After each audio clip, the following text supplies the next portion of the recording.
आखिरकार आ ही गया। जय श्री राम। तो दोस्तों, इस साल की सबसे बड़ी इंडियन मूवी रामायण का पहला ट्रेलर रिलीज हो चुका है। इस ऐतिहासिक महागाथा के ऊपर आज तक कई मूवीज और सीरीज बन चुकी है, लेकिन किसी ने भी अब तक रामायण को इतने बड़े स्केल पर नहीं बनाया है जितनी कि ये अब बनी है, जहां अब हमारे पास एडवांस टेक्नोलॉजी, बेहतरीन कलाकार और बेशुमार बजट, किसी चीज की कोई कमी नहीं है, जिसका सबूत फिल्म की इस एक झलक से ही मिल रहा है। आज मैं रामायण के ट्रेलर का ब्रेकडाउन और रिव्यू करूंगा और बताऊंगा आपको इस मूवी की इंपॉर्टेंट डिटेल्स। तो आइए देखते हैं।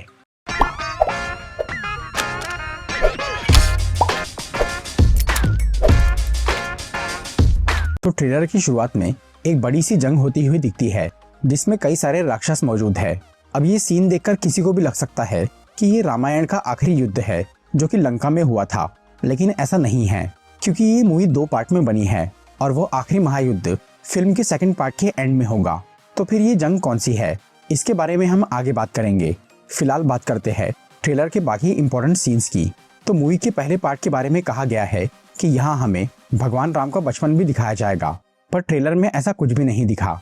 तो हम ये मान सकते हैं कि फिल्म में अगर राम जी का बचपन दिखाया भी गया है तो उस पर ज्यादा फोकस नहीं किया जाएगा, क्योंकि उनकी असली कहानी जवानी से ही शुरू होती है, जिसके कई सीन्स ट्रेलर में मौजूद है।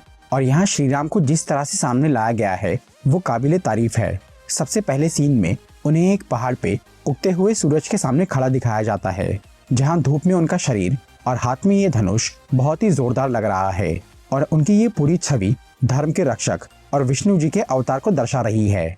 फिर आगे हमें राम जी अयोध्या से गुजरते हुए नजर आते हैं, जहाँ की प्रजा उन पे फूल बरसा रही है। इससे हमें समझ में आता है कि जनता उनसे कितना प्यार करती है। इसी वजह से बाद में जब राम जी वनवास के लिए जा रहे थे तब पूरी प्रजा यहाँ उदास होकर खड़ी थी और सब लोग उन्हें जाने से रोकना चाह रहे थे। आगे ट्रेलर में श्री राम को सामने से दिखाया जाता है, जिनका रोल कर रहे हैं रणबीर कपूर। हालांकि पहले जब हमने ये सुना था कि रामायण फिल्म में रणबीर कपूर लीड रोल में है तो सबने यही सोचा था कि ऐसा डैशिंग हीरो जो कि अक्सर गुस्सैल या मजाकिया कैरेक्टर प्ले करता है, वो भगवान राम के शांत और सभ्य रूप में कैसा लगेगा। लेकिन अब ये ट्रेलर देखकर लग रहा है कि रणबीर कपूर ने इस रोल के लिए जो ट्रेनिंग की थी और अपना लाइफस्टाइल बदला था वो सच में रंग लाया है, क्योंकि उन पे ये रोल बहुत जच रहा है। फिर यहाँ उनके स्वयंवर का भी सीन दिखता है, जहाँ राम जी के हाथ में एक धनुष है जो कि असल में शिव धनुष है। और स्वयंवर में इस हथियार के होने का कारण ये है कि सीता माँ के पिता राजा जनक ने अपनी बेटी की शादी के लिए ये शर्त रखी थी कि जो भी वो धनुष उठाकर उस पर प्रत्यंचा बांधेगा उसी लड़के से वो अपनी बेटी की शादी कराएंगे। पर वो शिव धनुष बहुत ही भारी था और स्वयंवर में कोई भी उसे उठा नहीं पा रहा था। तब भगवान राम ने आसानी से उस धनुष को उठा लिया और जब वो उस पर प्रत्यंचा बांधने लगे तब वो धनुष टूट गया, क्योंकि राम जी बहुत ही शक्तिशाली थे। इसलिए फिर जनक ने उनसे अपनी बेटी का विवाह करवा दिया। फिर एक सीन में राजा दशरथ अपने बेटे को मुकुट पहनाते हुए दिखते हैं, जिससे ऐसा लग सकता है कि वो राम जी को युवराज या राजा बना रहे हैं, पर ऐसा नहीं है। हालांकि दशरथ ने अपनी पहली पत्नी के बड़े बेटे को ही युवराज और राजा बनाने का फैसला किया था, लेकिन उनकी दूसरी पत्नी कैकेयी ने दशरथ के दिए वरदान का गलत इस्तेमाल किया और अपने बेटे भरत को राजा बनाने की और राम जी को वनवास भेजने की बात की। मूवी में राजा दशरथ का रोल कर रहे हैं एक्टर अरुण गोविल, जिन्होंने 1987 के रामायण सीरियल में राम जी का रोल किया था, और यहाँ कैकेयी के रोल में है बॉलीवुड एक्ट्रेस लारा दत्ता। तो फिल्म की कास्टिंग तो बढ़िया है, बस अब सबकी एक्टिंग देखना है। तो ट्रेलर से ये लग रहा है कि मूवी का आधा टाइम रणबीर कपूर के कैरेक्टर एस्टेब्लिशमेंट में जाएगा, यानी अयोध्या में राम जी का बिताया हुआ समय। और ये सीन शायद उसी वक्त का है जहाँ राम जी अपने तरफ आती हुई एक बड़ी सी कुल्हाड़ी को शानदार तरीके से पकड़ते हैं। यहाँ उनके कपड़ों से पता चल रहा है कि वो अभी वनवास पे जाने के हैं और इस मैदान में वो किसी युद्ध की तैयारी कर रहे हैं, जहाँ उनके पीछे शायद दशरथ और लक्ष्मण खड़े हैं। यानी मूवी में वनवास से पहले का अच्छा खासा समय दिखाया जाएगा। फिर स्वयंवर होगा और आखिर में परिवार में मतभेद, जिसकी वजह से राम जी वनवास के लिए निकलते हैं, जिसमें सीता जी और लक्ष्मण जी भी उनके साथ जंगल चले जाते हैं। मूवी में लक्ष्मण का रोल कर रहे हैं रवि दुबे, जो कि हिंदी टीवी सीरियल्स के बढ़िया एक्टर है और अब रामायण जैसी बड़ी फिल्म में उनका डेब्यू हो रहा है। और सीता माँ का रोल कर रही है साई पल्लवी, जो कि साउथ फिल्म इंडस्ट्री की एक अच्छी एक्ट्रेस है। ट्रेलर में लक्ष्मण जी और सीता जी का कोई भी क्लियर सीन नहीं दिखा, वो सिर्फ बैकग्राउंड में मौजूद थे।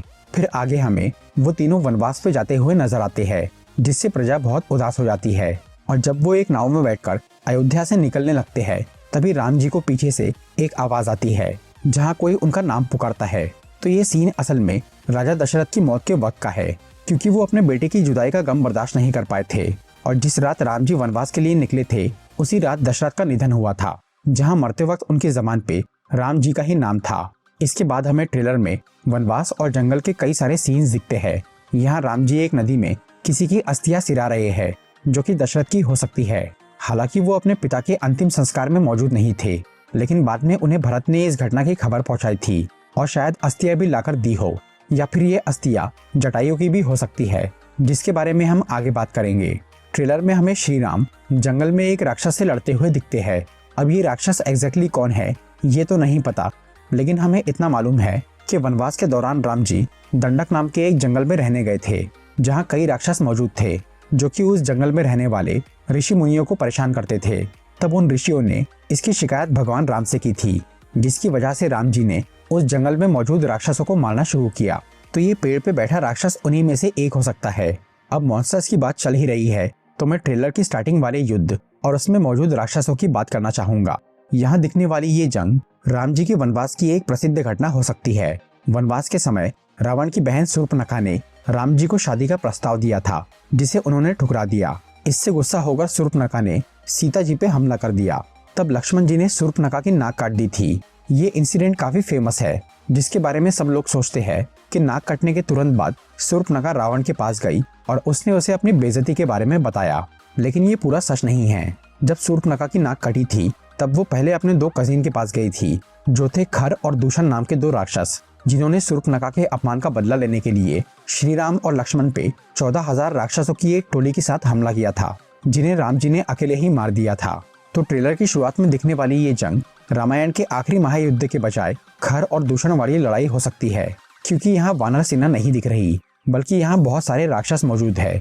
इसके अलावा यहाँ राम जी एक और बड़े राक्षस से लड़ते हुए दिखते हैं और इस मॉन्स्टर का साइज देखकर लग रहा है कि ये कुंभकर्ण है, रावण का सबसे खतरनाक भाई, जो कि 6 महीने सोता था और बहुत ज्यादा खाता था। अब बात करते हैं ट्रेलर के एक छोटे मगर बहुत खास सीन की, जो कि है ये गोल्डन डियर यानी स्वर्ण मृग।